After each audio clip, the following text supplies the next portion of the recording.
Thank you for listening to the Luminous Recovery Yoga podcast, hosted by Kari. The views and opinions expressed here are strictly those of the person who gave them. Take what you like and leave the rest.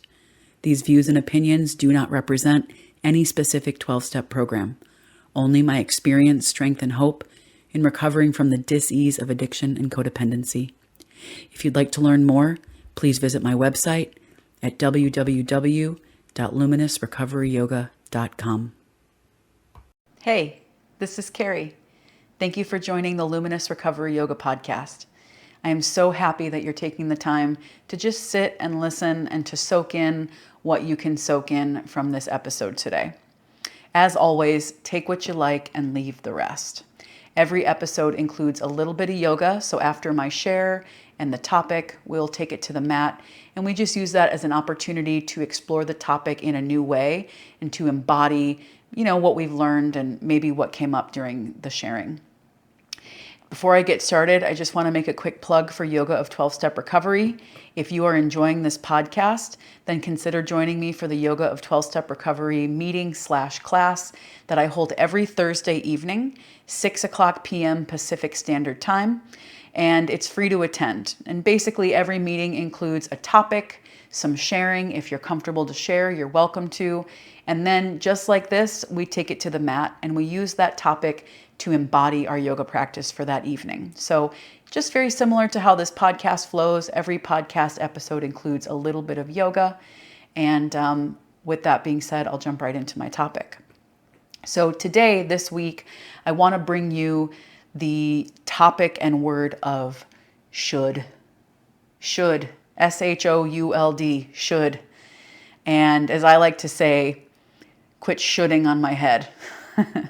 Because that's how it feels. Shoulding feels like shitting. It's like there is something inherently a little negative about the word should and what I should be doing or how I should feel or what other people should be doing or how other people should feel or behave.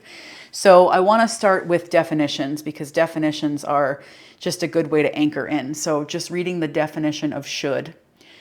Let's see. Should. Used to indicate obligation, duty, or correctness, typically when criticizing someone's actions.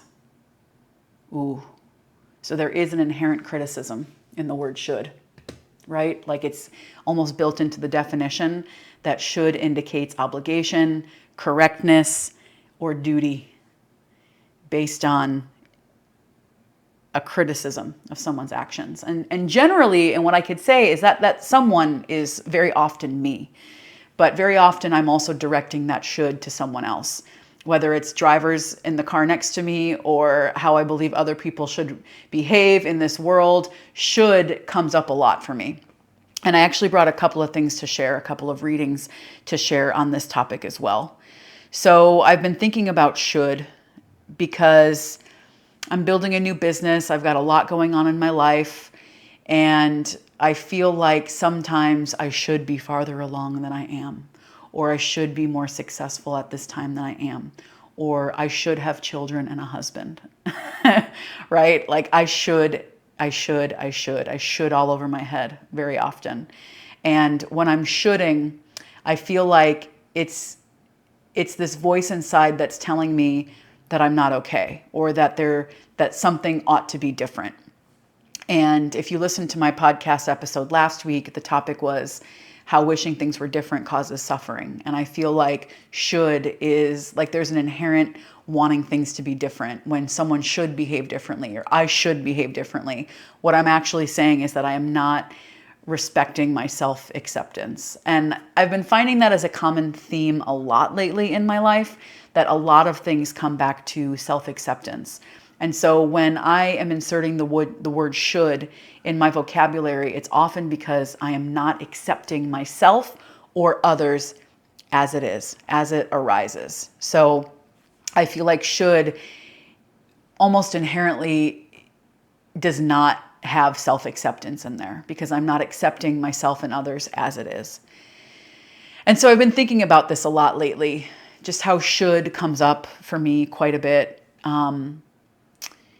I teach yoga, and recently I went to a yoga class and I didn't love the yoga class. And I thought, oh, I should have loved that. Like, why? Why should I have loved that? But sometimes I feel like should encompasses my disappointment, or should really is like, again, my lack of acceptance of the present moment. And so I find that should comes up in my vocabulary a lot. And I tend to notice should when other people should at me, like when it's like, oh, well, you should do this or you should do that. Excuse me, don't should on me. But, should is something that I think we do to ourselves and others. So I brought some readings to share because these were things that kind of got my thoughts flowing this week about should and how often should comes up in my vocabulary. So I'm going to read something to you. This is from Courage to Change. It's an Al-Anon daily reader. This is January 10th. I suspect that if I reclaimed all the minutes, hours, and days I've sacrificed to worry and fear, I'd add years to my life. When I succumb to worry, I open a Pandora's box of terrifying pictures, paranoid voices, and relentless self-criticism. The more attention I pay to this mental static, the more I lose my foothold in reality. Then nothing useful can be accomplished.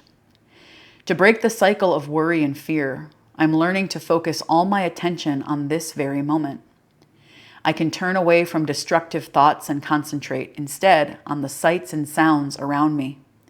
Light and shadows, the earth beneath my feet, the pulse of everyday living, all pieces of the here and now. These bits of reality help rescue me from what ifs and should haves by anchoring me in the present moment. Prayer and meditation, the slogans, and phone calls to recovery friends are other sources of serenity that bring me back to this moment. As I shut out the noise, I am more receptive to my higher power's will and therefore much more able to work my way through difficult times. And I really love this reading because, should is something that takes me out of the present moment. When I am shoulding on myself and others, then I am not in acceptance of the present moment, and I'm not being here. And I just really love what it says. As I shut out the noise, I am more receptive to my higher power's will. I don't believe that my higher power has a should list on me. Well, you should have, really, Kari should have done that. And it would have gone better had you done that other thing, right? Like should is not something that I believe my higher power uses to judge me, but it is definitely something that I use to judge myself and others. And so should takes me out of the present moment. And when I can be anchored to the present moment, when I can be present to the here and now, to the earth beneath my feet, to the sounds, the sensations of the present moment, then there isn't anything else that I should be doing, right? Like I could just be right here, right now. So I have one other reading that I want to share. I have recently picked up this book and I love it, and I am just dying to tell people about it. It's called Change Me Prayers: The Hidden Power of Spiritual Surrender, and it's by Tosha Silver. If you haven't heard of Tosha Silver, her writing is phenomenal. And I just love this book. So if you're looking for something new, this book is just really incredible. So I want to read the chapter that really actually sparked my inspiration for this episode. It's very short, so I'll read that to you. The Tyranny of Should. Yesterday, I was crossing Telegraph Avenue after yoga when I ran into my friend Becky. While I usually see her dancing through a graceful vinyasa, this time she looked like a ball of nerves. Her round, open face was streaked with tears. She even seemed embarrassed to see me. I hugged her and asked, "Need to talk?" We sat down at a cafe.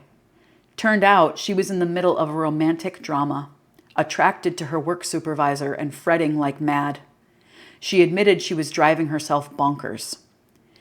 But here's what really struck me. Despite her fixation, Becky's problem wasn't her crush, but how she blamed herself. She kept saying, "I shouldn't be going through this. I'm a yoga teacher, for Christ's sake. Yet here I am, driven wild by romance like I'm 12. What's wrong with me?" I sympathized. How often I've heard this sort of self-blame from my cosmic pals. "I've meditated for 10 years. I should be enlightened by now.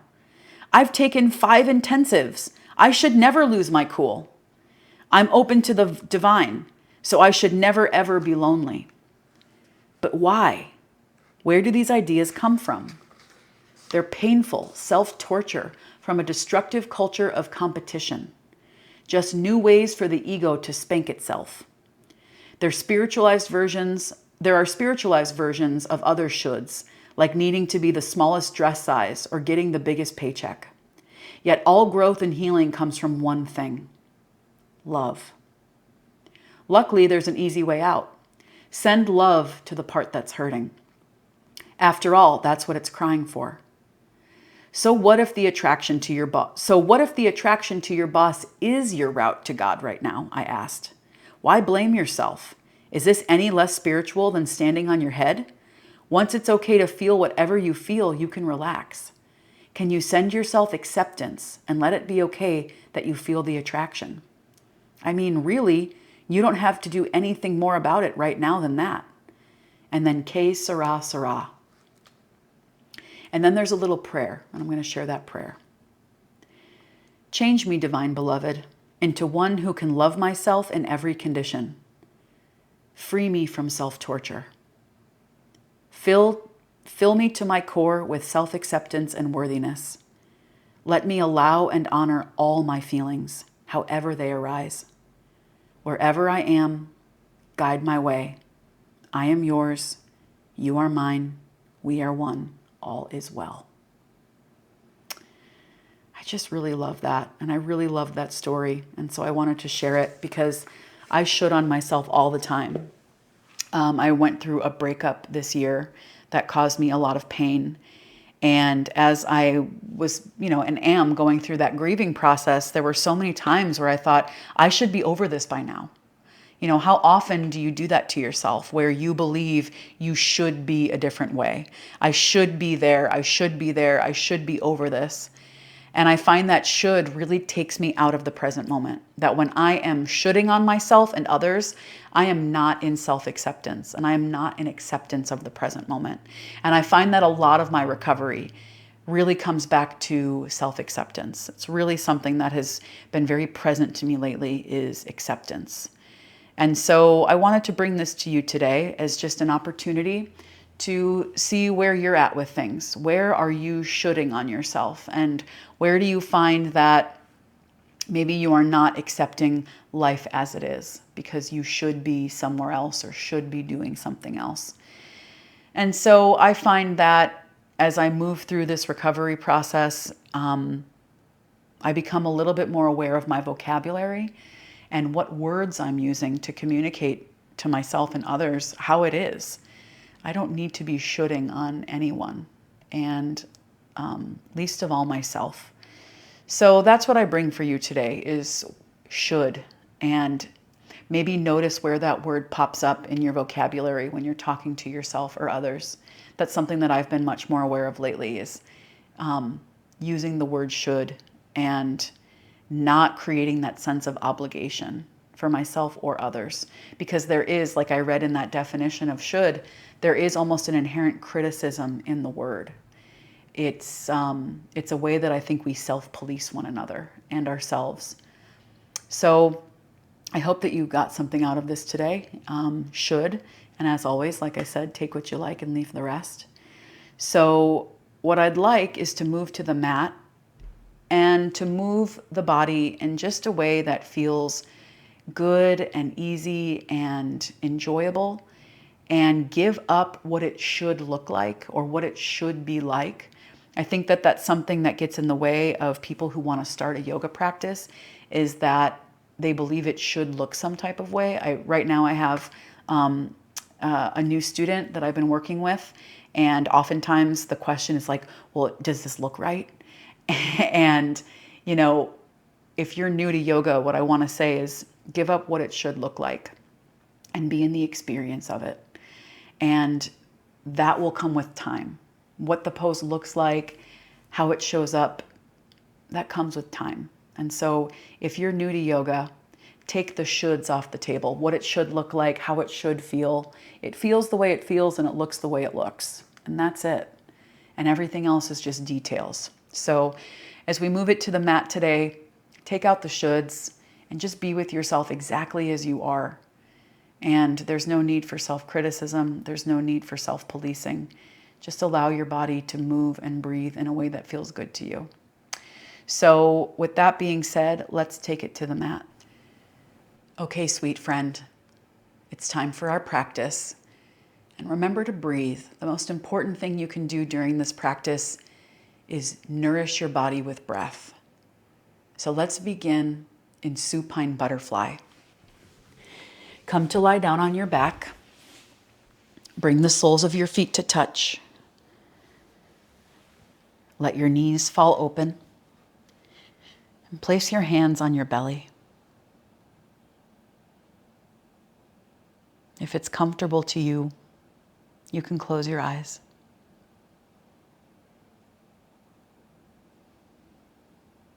And just begin to feel the breath moving through your body.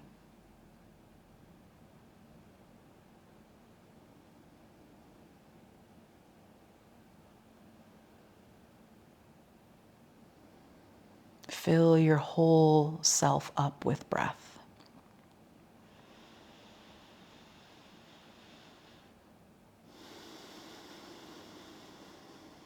Big, deep breaths in and out of the nose.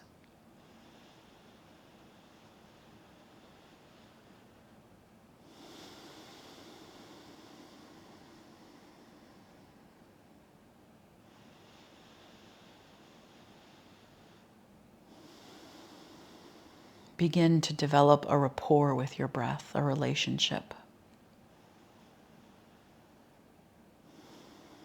And it's only your job to notice.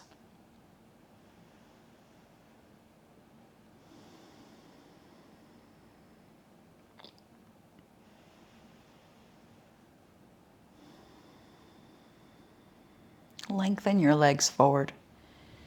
And stretch your arms long over your head. Take a full body stretch from fingers to toes. And stretch your right fingers and your right toes a little bit longer. And then your left fingers and your left toes a little bit longer. Pull your knees to your chest. Place one hand on each knee. And just take some gentle circles with your low back into the floor. When it feels like right timing, you'll switch directions. You can move from side to side. There is just no right or wrong way. There is no way that you should be doing this. Allow yourself to move and breathe.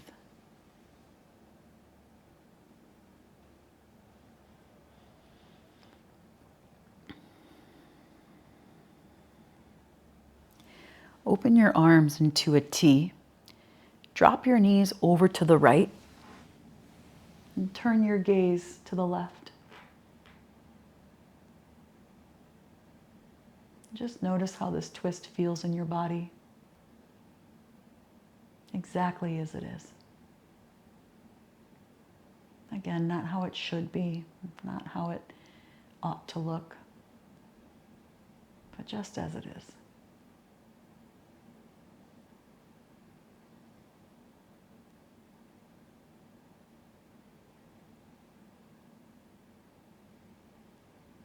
And come back to center. Drop your knees to the left, and this time turn your gaze to the right.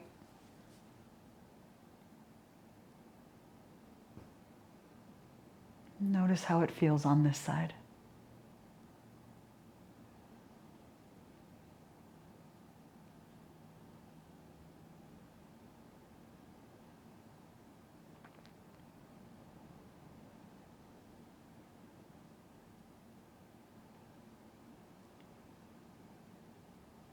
And slowly come back to the center. Catch your thighs. Come up to a seat. And then make your way to all fours. A tabletop position. Begin to move your body through some rounds of cat-cow. Drop your belly, lift your chin. And round the upper back, tuck your chin to your chest. And just continue to move your body in a way that feels good and natural to you.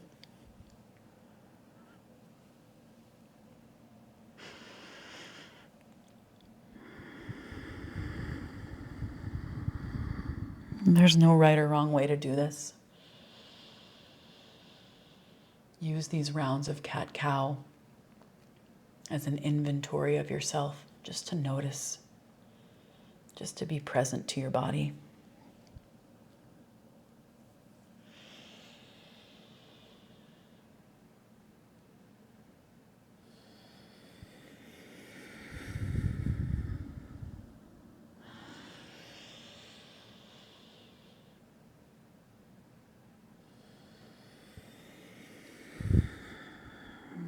Come back to a neutral tabletop. Take a big breath in. Downward facing dog. When you get to down dog, swim around in it a little bit, pedal your legs, sway your hips. Anything that brings you into presence in this pose. No shoulds. Just as you are.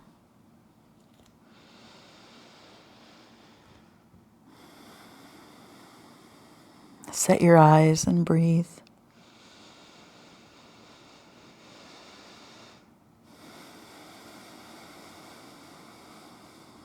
One more breath here.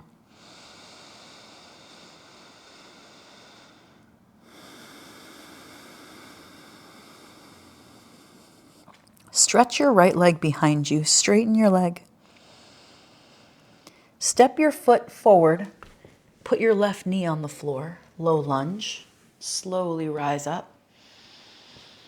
Reach your arms up over your head. And look up at your fingers. And if this is challenging, if it feels like a really big balance challenge, you can just put both of your hands on your thigh for stability, or even hands on blocks. Set your eyes to one point. And breathe.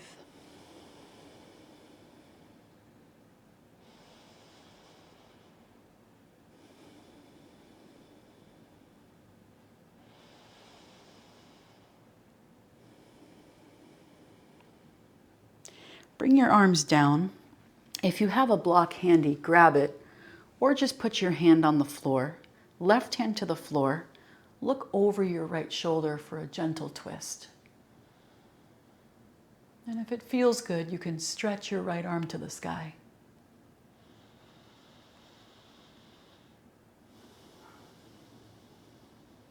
Big breath in. Full breath out. One more.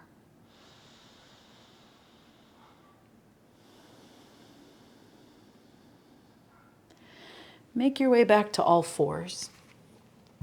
Take a round or two of cat-cow.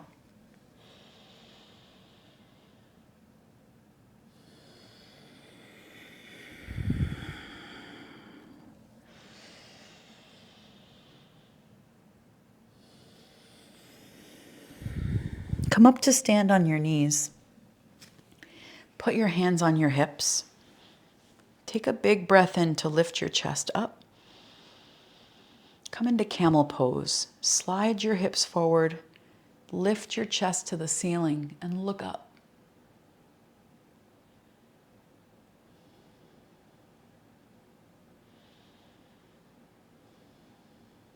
And slowly come back up. Downward facing dog. Plant your hands. Lift your tailbone to the sky. Pedal your legs out a little bit.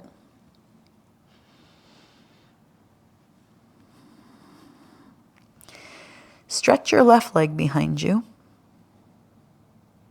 Step your foot through. Low lunge. Put your right knee on the floor. If you need more stability, you can put your hands on your thigh or reach your arms up over your head and look up at the ceiling. past your fingers.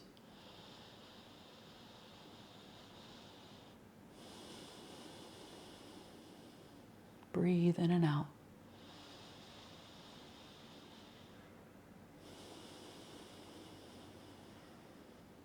One more breath.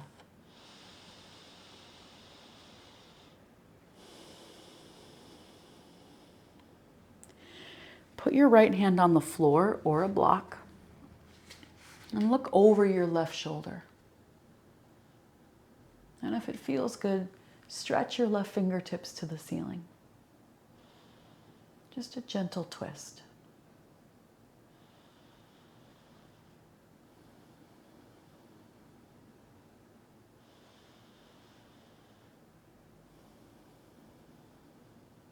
Big breath in and out. Come back to all fours. Cat-cow.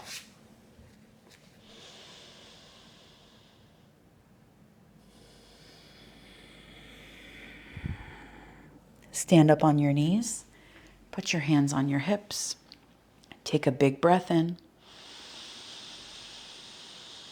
Camel pose. Slide your hips forward.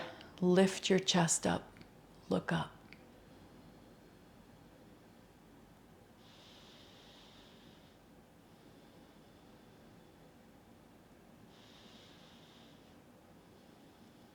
Slowly come up. Make your way to your back. Come to lie down. Happy baby. Lie on your back. Reach for the pinky toe edges of your feet. And now, if that's not a comfortable position for you, you can catch your shins or even your knees. There are no shoulds here. So rather than believing what you should be doing, do what feels good. Find the pose in a way that connects you to yourself and that feels like self-acceptance, just as you are.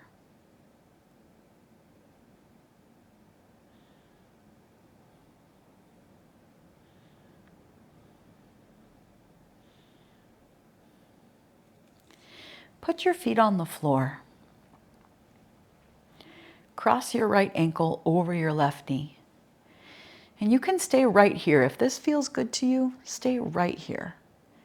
If you feel like there's a little bit more room, you can float your foot off the floor, pull your knee towards your thigh. Pull your thigh towards your chest, and then interlace your fingers around your left thigh. And this really just depends on how it feels in your body. Only you know what the next right thing is.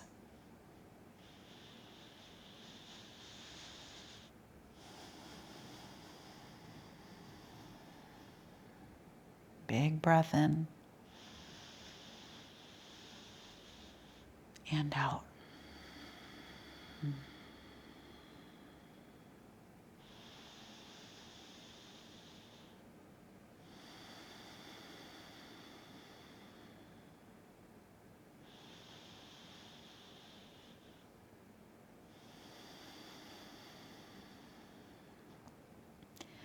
Return your foot to the floor if you floated it away.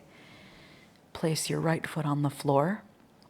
Now put your left ankle on top of your right knee. You could stay right here if this feels good to you. Remember, there are no shoulds in this practice. You just do what the next right thing is. If you want a little bit more sensation, pull your thigh towards your chest. Interlace your fingers around your right thigh. Notice how this pose lands in your body, how it feels.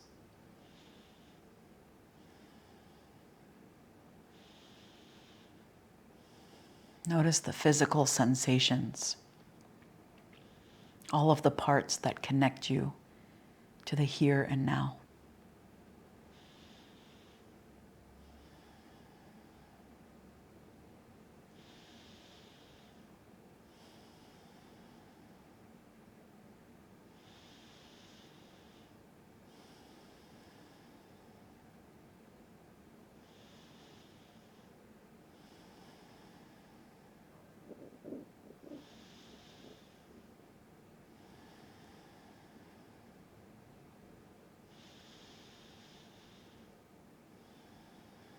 And slowly return your right foot to the floor and then your left foot to the floor. We'll come into a short Shavasana. Straighten both of your legs and let your toes flop out towards the sides. Pick your shoulders up and slide your shoulder blades underneath you. For just a few moments, close your eyes. Still your body. And allow yourself to be at ease. There is nothing you should be doing in Shavasana. The invitation is to rest. And when we're resting, there isn't anything we should be doing. There is just self-acceptance for the here and now. Maybe even a little gratitude for the opportunity to rest and be still.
Take a long, full, deep breath in.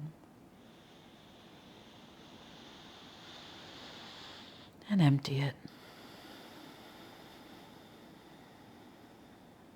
Wiggle your fingers and your toes. And circle your ankles and your wrists. Take a big full body stretch. Reach front and back. Pull your knees to your chest and roll over to a comfortable side.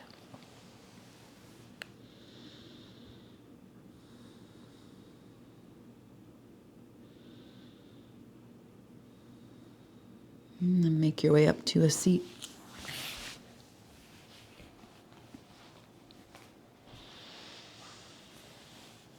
Bring your palms to touch at the center of your chest. And just take this final moment. Notice how you feel.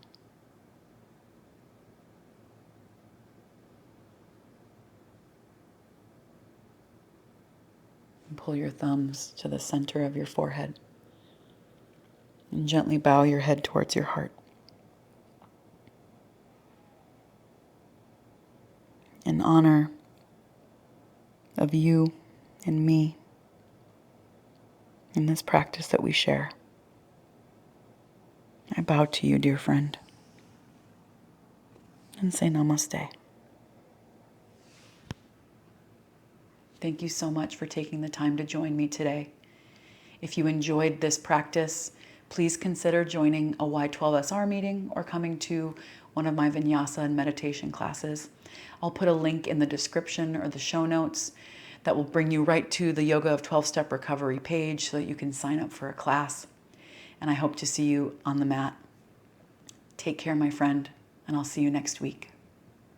Thank you for listening to the Luminous Recovery Yoga podcast.